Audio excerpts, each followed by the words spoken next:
사도행전 1장 1절에서 11절까지 말씀, 제가 한 절, 여러분들이 한 절 말씀 보겠습니다. 제가 2절 봅니다. 신약성경 134면 135면 되겠습니다. 데오빌로님, 제가 먼저 쓴 글에는 예수께서 일하시고 가르치기 시작하신 모든 것, 곧 예수께서 선택하신 사도들에게 성령을 통해 명령하신 후 하늘로 들려 올라가신 날까지의 일을 기록했습니다. 예수께서 고난당하신 후에 자신이 살아계심을 여러 가지 확실한 증거로 사도들에게 직접 보여주셨고 40일 동안 그들에게 나타나 하나님 나라에 대한 일을 말씀하셨습니다.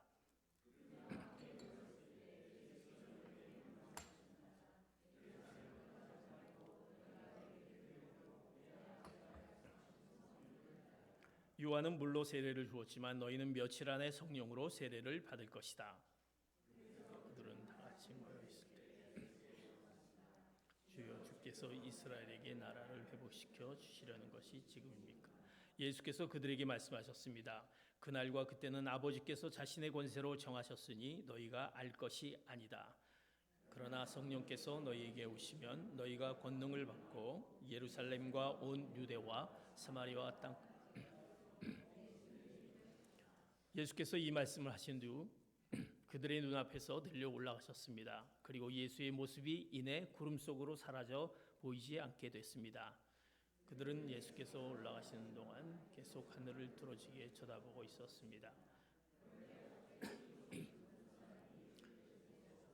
11절 봅니다. 갈릴리 사람들아, 왜 여기 서서 하늘만 쳐다보고 있느냐? 너희 곁을 떠나 하늘로 올라가시니 예수는 하늘로 올라가시는 것을 너희가 본 그대로 다시 오실 것이다 라고 말했습니다. 아멘. 그리스도의 담대한 증인이 됩시다. 2024년도 이제 우리가 그 증인자의 삶을 살아가기를 원합니다. 그래서 이제 사도행전을 통해서 우리가 증인자의 삶을 살기 위해서 어떤 사람의 어떤 신앙의 모습을 가져야 될지 오늘 말씀을 통해서 같이 보기를 원합니다. 사도행전을 성령의 책이다, 성령의 책이라고 불리고 있습니다. 그래서 사도행전은 그 성령의 활동이 메시지로 우리에게 말씀으로 교훈해 주고 있습니다. 성령이 오시는 목적은, 성령님이 우리에게 오시는 목적은 예수 그리스도의 증인으로서 땅끝까지 우리가 복음을 전하게 하려는 것입니다. 성령님이 우리에게 오신 것은 우리가 복음을 전하려게 하는 것입니다. 그런데 그 이루는 방법은 어떤 방법이냐? 오늘 사도행전 1장 8절의 말씀 그대로 첫째로는 우리에게 권능을 받아야 됩니다. 여기 말하면 성령께서 너에게 오시면 너희가 권능을 받고 두 번째로는 우리가 땅끝까지 나가는 것입니다. 우리가 권능을 받고 성령을 통해서 권능을 받고 이제 그 힘으로 능력으로 우리가 땅끝까지 복음을 전하는 것입니다. 어떻게 보면 오순절 사건은 예수님이 이런 예언을 성취하신 사건입니다. 그 오순절 날 그 불의 혀 같은 그 갈라지는 그 사람이 그 각 사람에게 임하는 그 성령의 권능을 그 불의 혀같이 그리고 강한 바람으로 집안에 가득하면서 성령의 임재를 경험하게 됩니다. 그래서 불의 혀처럼 임하신 성령님은 바로 우리 교회의 능력이요 생명력을 의미하게 됩니다. 우리가 성령의 임재를 통해서 그리스도의 담대한 증인자, 그리스도의 담대한 증인자가 되기 위해서는 우리가 성령의 사람이 되어야 되는 것입니다. 성령이 우리에게 오시기에 성령의 사람들이 되어야 되는데 이제 우리는 성령의 사람은 성령의 사람은 어떤 사람일까? 내가 권능을 받고 성령의 능력을 받아서 복음을 증거해야 되는데 성령의 사람이 되어야 되는데 그 성령의 사람은 어떤 사람일까? 오늘 말씀을 통해서 우리가 세 가지로 그 성령의 사람을 이렇게 말하고 있습니다. 나는 복음을 증거할 수 있는 성령의 사람인가? 성령의 임재를 통해서 성령이 우리 가운데 오셔서 내가 그 복음을 증거할 수 있는 성령의 사람인가?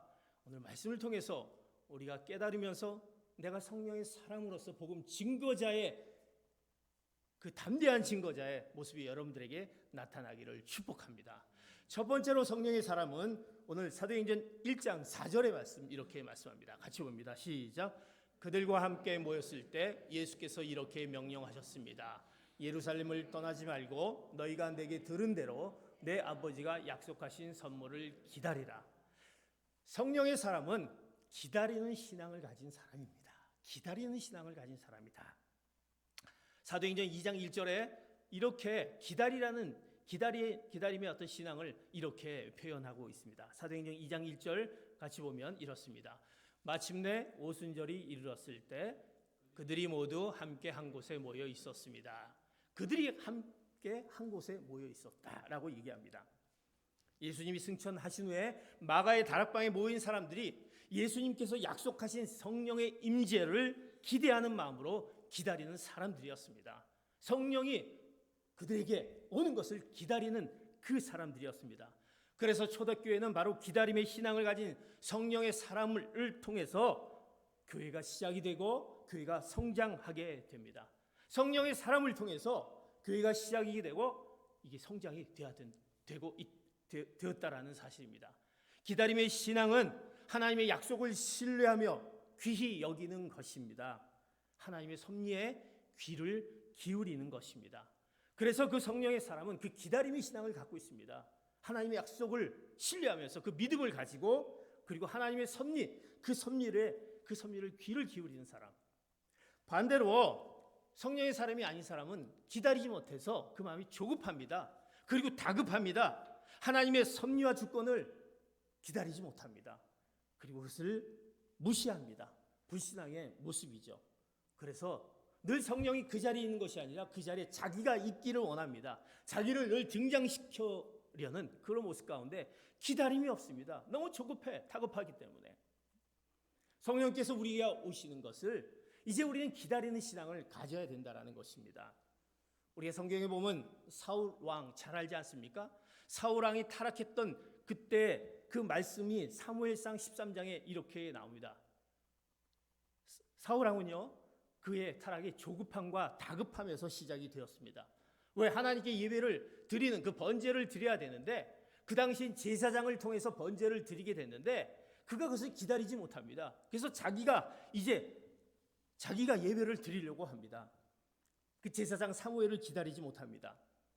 그랬을 때 이제 사울 왕에게 이 사무엘 선지자가 이렇게 질책을 하게 됩니다. 사무엘상 13장에 보면 이렇게 얘기합니다.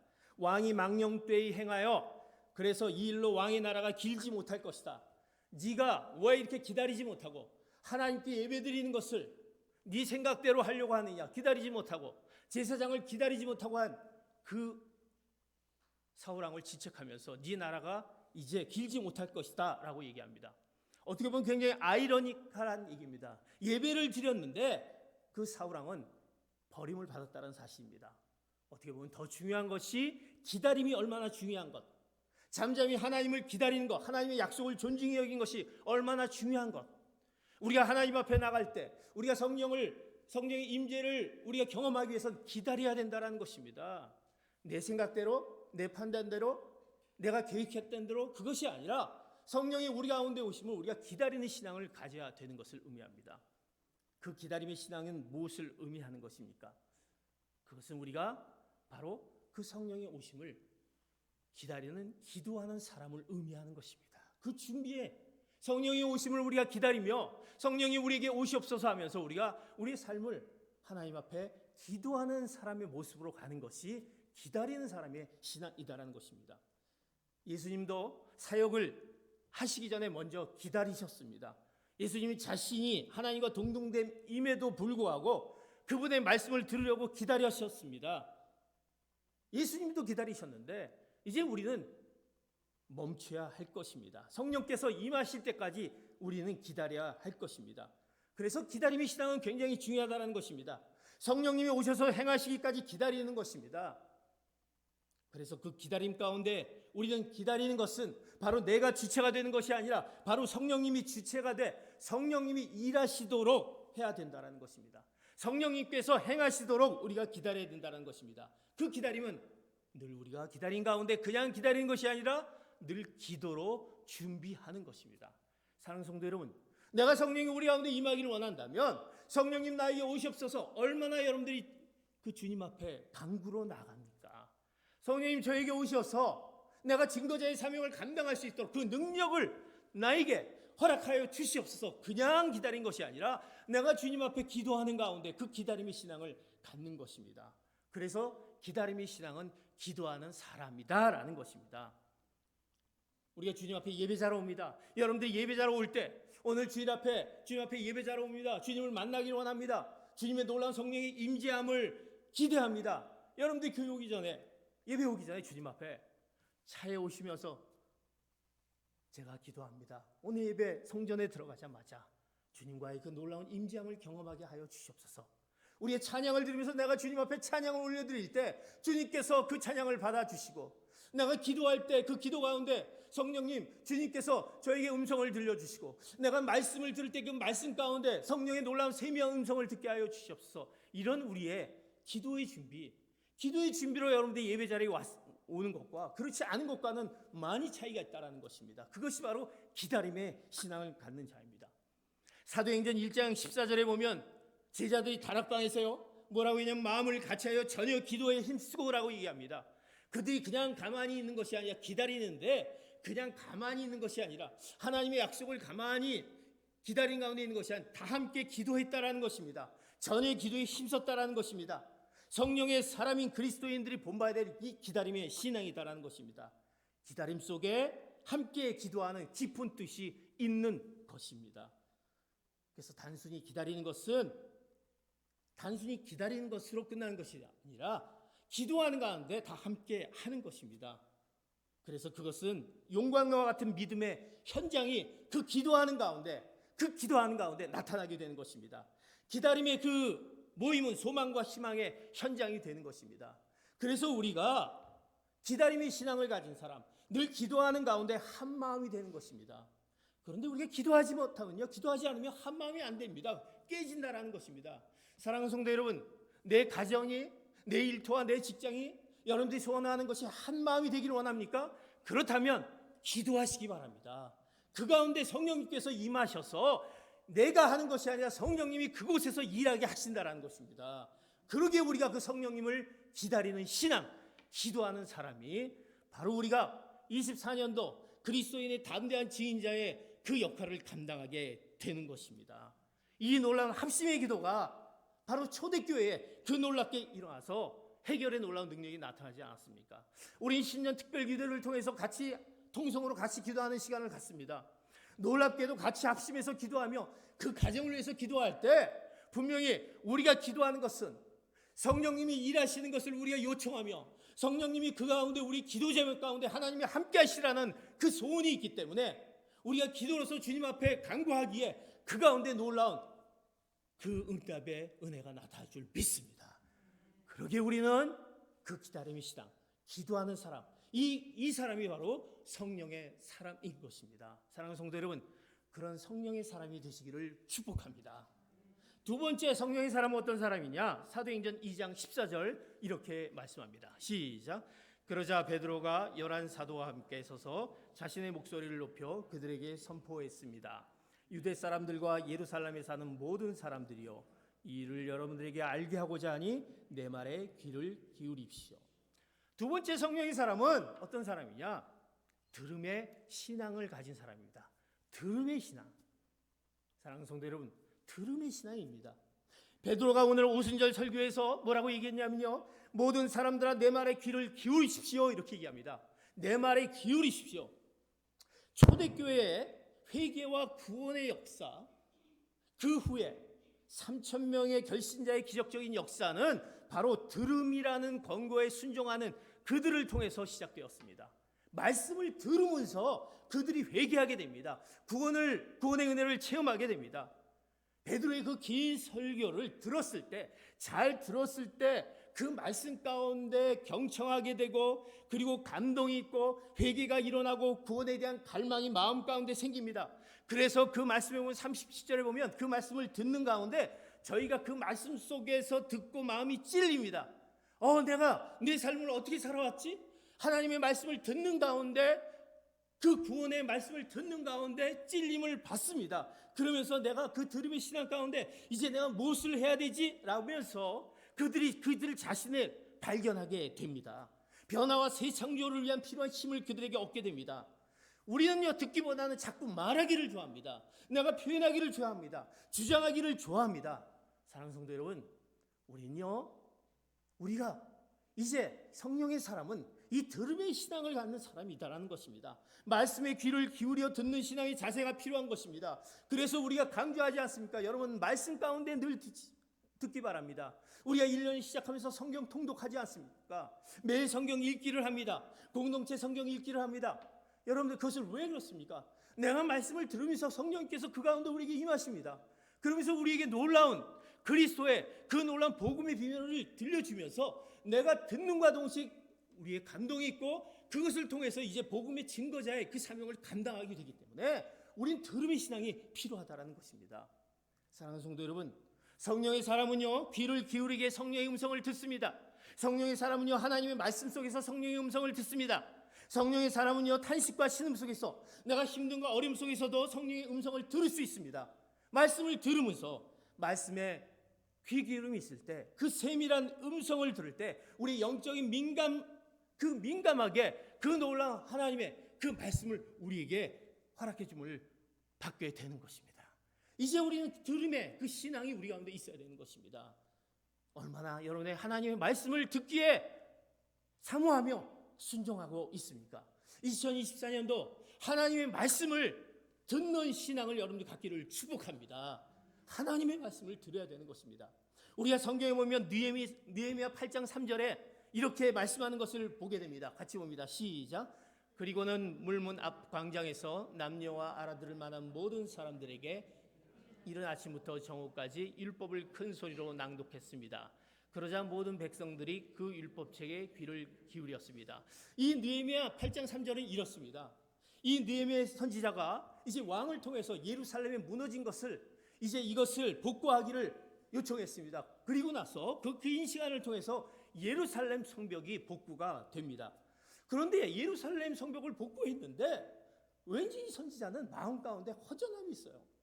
자기가 원했던 이 예루살렘 성전을 복구했는데 마음이 허전합니다. 그리고 뭔가 그 목마름이 있어요.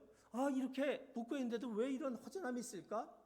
그런 생각을 갖게 됩니다. 그러면서 그 느헤미야 선지자는 이제 그 가운데 긴 시간을 동안 그 긴 시간을 보면서 내가 왜 이 긴 시간을 보면서, 바빴던 시간을 보면서 하나님의 말씀을 내가 잊었던 거 아닌가라는 생각을 갖게 됩니다. 우리 삶이 너무나도 바쁘게 지나고 우리가 한 주일 동안 너무나도 우리 세상 가운데 있다 보면 하나님의 말씀을 내가 언제 들었지? 내가 하나님의 말씀을 언제 생각했지라는 생각을 듣게 됩니다. 느헤미야도 그랬다라는 거예요. 그러면서 허전함이 생기는 거예요. 그래서 느헤미야가 에스라 선지를 통해서 초청해서 이제 말씀을 좀 해주십시오라고 얘기합니다. 그런데 에스라 선지자는요, 이 말씀을 강론하는 것이 아니라 오늘 성경 그대로 오전부터 아침부터 정오까지라는 건 무려 6시간을 의미합니다. 6시간 동안 말씀을 강론하는 것이 아니라 말씀을 그냥 낭독한 거예요. 하나님의 말씀을 그냥 낭독해 준 거예요. 그 하나님의 말씀을 낭독해 줬고, 그 낭독해 준 6시간 동안 그 말씀을 들은 백성들은 서서 곧장 말씀을 듣는 거예요. 이 놀라움이 아닙니까? 6시간 동안 말씀을 듣습니다. 그 환경과 상황을 초월한 그들이 얼마나 목말랐으면 그 말씀을 6시간 꼬박 듣게 된다는 것입니다. 그 가운데 놀라운 그들의 허전함과 그들의 갈증이, 그들의 목마름이 이제 완전히 사라지면서 그들이 그 뒤에 나옵니다. 말씀에 귀 기울이 난 다음에 그들이 입술에서 뭐가 나오냐? 아멘 합니다. 하나님의 말씀을 들으니까 그렇습니다. 하나님 그렇습니다라는 그 고백이 그 뒷절에 나오게 됩니다. 사랑하는 성도 여러분, 하나님의 말씀을 들으면서 여러분 가운데 그 말씀이 나에게 임한다는 사실로 여러분이 입술에 아멘으로 고백하는 여러분 되시기를 축복합니다.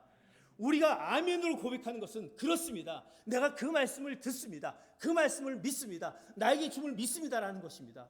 여러분, 새해 여러분의 각 가정에 주신 말씀이 있지 않습니까? 그 말씀을 이제 24년도 여러분 각 가정에 주는 말씀으로 받아들인 여러분 되시기를 축복합니다. 왜? 여러분들이 뽑았지 않습니까? 하나님이 여러분 가정에 주시는 말씀이에요. 저는 놀라웠어요.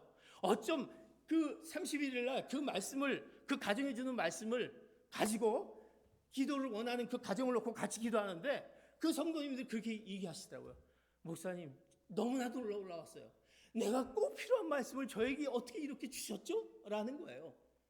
그건 누가 뽑은 것도 아니고 본인이 뽑은 건데, 제가 지금 마음 가운데 이것이 필요했어요. 제가 바로 이게 문제였어요. 그 말씀을 주신 거예요. 사랑하는 성도 여러분, 하나님의 말씀을 듣는 신앙을 갖는 여러분 되시기를 축복합니다. 이 말씀이 여러분 가운데 임할 때 성령의 사람이 되는 것입니다.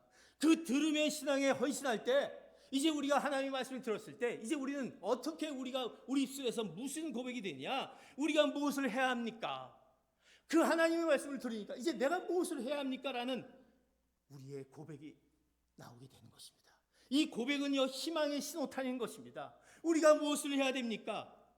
우리가 무엇을 해야 됩니까? 마치 신앙의 초보자, 예수 그리스도를 영접한 첫사람들, 그런 사람들이나 우리가 무엇을 해야 되죠? 묻는 것처럼 생각하지만요, 바울은요, 이거에 대해서 이렇게 합니다. 바울은요, 신앙의 깊은 단계에 들어갈수록 더욱 진지하게 묻게 되는 질문이 뭐냐면, 바울이 그렇게 더욱더 신앙에 깊이 들어가고 하나님 말씀을 듣고 그가 기다림의 생각 가운데 있는 바울이 이렇게 고백합니다. 나는 죄인 중에 괴수입니다. 그러면서 내가 무엇을 해야 되죠? 이런 말을 바울은 신앙이 깊이 들어가면 갈수록 한다고 하는 것입니다. 사랑하는 성도님, 가만히 생각해 보십시오. 신앙생활을요, 오래 한 분일수록 모르겠어요. 제가 이렇게 얘기하는지 모르지만 이런 말을 안 한다라는 것이죠. 내가 무엇을 해야 합니까? 이런 말을 합니까? 신앙을 오래 한 분들, 신앙의 연수와 경력과 오래 한 사람, 내가 무엇을 해야 합니까? 저는 할 만큼 했지 않았습니까? 이런 얘기를 더 합니까? 아니, 내가 이제 무엇을 해야 됩니까? 하나님께서 우리에게 허락하신 그 증언자의 사명을 감당하실 때 내가 무엇을 해야 됩니까? 왜? 우리의 사명은 바로 증언자입니다. 그 복음을 전하는 자입니다. 그 복음을 위해서 내가 무엇을 해야 됩니까? 라는 우리의 탄성이 나와야 된다는 것입니다. 그것을 해야 됩니다. 근데 신앙이 오래되면 잘 듣지 않습니다. 이제 웬만큼 내가 알거든요. 아, 목사님 오늘 말씀하신 거, 아, 저런 얘기지. 그 본문의 말씀이 이런 얘기지. 아, 그거 내가 아는데 이제는 잘 듣지 않습니다. 교회가 큰 교회일수록 우리가 교회 안에서 어떤 섬김이 있습니다. 교회가 큰 교회일수록 많은 사람들이 있어서 그 교회에 섬기는 자가 많을 것 같습니까? 절대 그렇지 않다라는 것입니다. 저희 교회는 크지 않습니다. 그러나 작은 교회지만 우리 새해가 되면 이 교회 섬겨야 될 분들이 그 마음을 다해서 섬겨주고 계십니다. 내가 무엇을 해야 됩니까? 하나님 앞에 무엇을 해야 됩니까? 사랑하는 성도 여러분, 그것은 하나님의 음성을 듣는 자에게 본인들이 고백되어진 고백인 것입니다. 하나님의 음성을 들으면 내가 무엇을 해야 됩니까? 라고 했을 때 하나님께서 그 가운데 여러분의 필요한 것을 분명히 알려주실 줄 믿습니다. 여러분들 기억하시기 바랍니다. 내가 주를 위해 이것 해주면 이거 하겠습니다. 내 상황이 되면 이거 하겠습니다. 말보다 주님 내가 무엇을 해야 됩니까? 라는 그 질문, 이것이 바로 하나님의 마음에 합한 자요, 성령님께서 성령님을 주인으로 모시고 성령의 감동으로 행동하는 일꾼이 되는 것입니다. 이제 우리 그 들음의 신앙을 가지고 성령의 사람이 되시는 여러분 되시기를 축복합니다. 세 번째, 그렇다면 우리 성령의 사람은 어떤 사람일까? 사도행전 2장 44절 47절 말씀 이렇게 말씀합니다. 시작. 믿는 사람들이 모두 함께 모여 모든 물건을 함께 쓰며 재산과 소유물을 팔아 각 사람에게 필요한 대로 나눠주었습니다. 그리고 날마다 성전에서 한 마음으로 모이기를 힘쓰고 집집마다 빵을 떼면서 기쁨과 순수한 마음으로 음식을 나누어 먹었습니다. 그리고 하나님을 찬양하고 사람들로부터 칭찬을 받아 주께서 날마다 구원받는 사람들을 더하게 하셨습니다. 성령의 사람은요, 기다림의 신앙을 갖는 사람입니다. 기도하는 사람입니다. 성령의 사람은 들음의 신앙을 갖는 사람입니다. 세 번째, 성령의 사람은 힘씀의 신앙을 갖는 사람입니다. 우리가 이제 하나님의 말씀, 성령을 기다렸고, 우리가 주님께서 우리가 허락하심을 우리가 기도하는 가운데 또 우리가 기다렸고, 또 그 음성 하나님의 말씀을 들었으면 이제 우리가 그 말씀을 듣고 힘써서 행하는 자가 되어야 된다는 것입니다. 오늘 말씀에 보면 그들이 이제 성령의 감동을 받아 말씀을 들었습니다. 마음의 변화를 받았습니다. 구원의 약속을 얻은 이들입니다. 그랬더니 그들 가운데 힘쓸 자세와 에너지가 막 생기는 거예요. 왜? 성령의 사람이니까, 성령님이 일하게 하니까 성령님께서 그 가운데 힘을 더해준다는 것입니다. 우리가 하나님의 사역을 하려면 성령께서 힘을 줘야 되거든요. 성령께서 그 가운데 하니까 함께 모이기를 시작합니다. 자기가 갖고 있는 것을 이제 나누기를 시작합니다. 한 마음으로 모이기를 심습니다. 찬양을 합니다. 그러면서 구원받는 사람들이 더해가기 시작한다는 것입니다. 사랑하는 성도 여러분, 우리의 복음 증거자 전도는요, 성령님이 우리 통해서 행하실 때 이루어질 수 있다라는 사실입니다. 그 힘쓸 에너지와 힘이 우리에게 주어지는 것이기 때문에 우리가 구원을 얻기 위해 힘쓰는 것이 아닙니다. 내가 힘쓴다, 힘쓰의 신앙을 갖는 것은 내가 구원받기 위해서 힘써야지가 아니라 우리 이미 구원받았기에, 여러분 구원받지 않았습니까? 내가 예수 그리스도를 영접하지 않았습니까? 구원받았습니다. 그러기에 힘쓰고 싶은 마음이 생기게 되는 것입니다.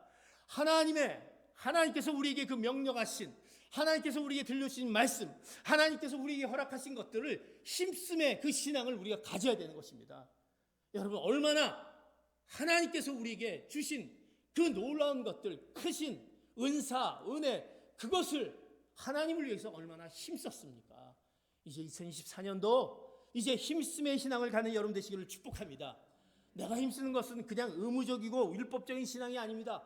내가 직분자이기 때문에 이것을 하기 때문에 내가 해야 되는 거 아닌가? 그것이 아닙니다.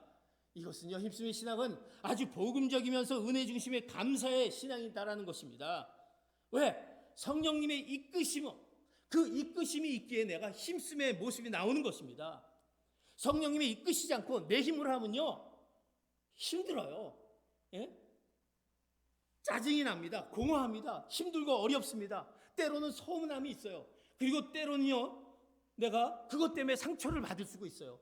근데 성령님이 우리 가운데 주시는 그 놀라운 성령의 사람은, 그 힘쓰면요, 거기에 전혀 관여시 않아요. 왜? 내가 하나님께 올려드리는 이 힘씀인데 그 무엇이 보이겠습니까? 하나님을 통해서 우리가 올려드리는 건데. 사랑하는 성도 여러분, 성령님의 이끄심을 받는 여러분 되시기를 축복합니다. 내가 성령님의 이끄심을 받고 있는지 아닌지, 2024년도 이제 우리가 그리스도의 담대한 증인자가 되기 위해서는 내가 복음을, 나를 통해서 내 가족이, 나를 통해서 내 이웃이, 나를 통해서 믿지 않는 자들이 복음이 증거됐으면 좋겠는데, 그렇다면 내가 정말 성령의 사람의 모습이 보이고 있는지, 내가 성령의 사람의 어떤 그 형태의 어떤 삶을 살아가고 있는지, 이것을 우리가 봐야 된다는 것입니다. 우리는 신년 특별 기도회를 통해서 저는 사실 이번 신년 특별 기도회에 참 걱정을 했어요. 31일 날 지나와서 이제 1월 1일 지나와서 얼마나 많이 참석할까. 특별히 요새 이제 감기가 너무 많이 돌아갔고 너무 힘든 거예요. 감기가 한 번 걸리면 또 가족이 다 걸려요. 그리고 감기 금방 끝나는 것이 아니라 막 심하게 아주 오래 갑니다. 그래서 성도님들이 어떻게 나올까 걱정. 그런데 놀랍게도 우리가 이렇게 신년 특별기도회, 하나님, 제가 신년을 우리가 보내면서 하나님 앞에 제가 기도의 제목이 있습니다. 우리 성도님들이 꼭 기도의 제목이 있습니다. 이런 마음으로 우리가 시작했기 때문에 하나님이 놀랍게도 성도님들이 오게 하시고 그분들이 와서 아주 뜨겁게 기도하게 합니다. 우리 자녀들이 같이 또 와서 기도하게 됩니다. 하나님께서 그 성령님이 함께 하시는 신년 특별 기도의 모습을 저는 받게 됩니다. 사랑하는 성도 여러분, 이제 성령님이 이끄시는 그 성령의 사람으로서 우리의 신앙의 모습을 가져가야 된다는 것을 기억하시기 바랍니다. 성령님이 이끄시는 헌신과 힘씀이 있을 때 생명력이 있습니다. 감사의 열매가 있습니다. 그래서 사도행전의 성도들은요, 성령의 임재를 간절히 기다렸고 베드로의 설교를 통해서 가슴으로 들었고, 그리고 변화와 새 창조의 역사가 일어났던 것입니다. 그리고 구원의 약속이 선포되었습니다. 그랬더니 구름대처럼 성도들이 모여들기 시작합니다. 감사와 찬송이 이어집니다. 힘쓰의 역사가 일어납니다. 은혜의 행렬이 이어집니다. 이제 2024년도 포트랜드 온누리교회 성령의 사람들을 통해서, 여러분들을 통해서 이 전이 하나님의 놀라운 그 복음의 증거자들, 복음을 듣고 오는 자들로 이 무리들이 채워지는 은혜의 역사가 일어나기를 축복합니다. 여러분들을 통해서, 성령의 사람 여러분을 통해서, 구원받은 여러분들을 통해서 하나님의 놀라운 구원의 역사가 이 전에 가득 채워질 줄 믿습니다. 왜? 성령님께서 하시기 때문에 그렇습니다. 그래서 우리는 성령의 사람이 되어야 되는 것입니다. 사랑하는 성도 여러분, 성령님이 우리 가운데 분명히 오셨습니다. 이제 그 성령님을 우리가 받아들이면서 이제 24년도 그리스도의 담대한 증인자, 성령의 사람이 되기 위해서 이제는 우리는 기다림의 성도, 하나님 앞에 기도하는 가운데 내 때가 아닌, 내 지금이 아닌, 하나님은 가장 좋은 때를 허락하시기 위해서, 가장 좋은 형편을 허락하시기 위해서 주는데 너무 조급해하지 마세요. 너무 다급해하지 마세요.